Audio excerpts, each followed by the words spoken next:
La ilaha, illallah. There is no God but Allah. This short phrase is the foundation of Islam.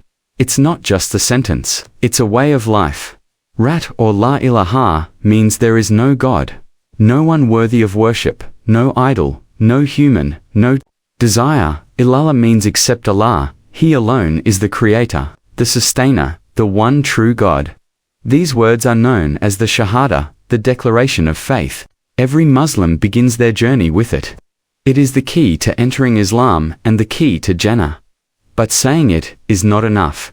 We must live by it, worship only Allah, obey Him, love Him, and place no one above Him. La ilaha, illallah, reminds us, this life is temporary, only Allah is eternal, and our purpose is to worship Him alone. Say it from the heart. Live by it with sincerity.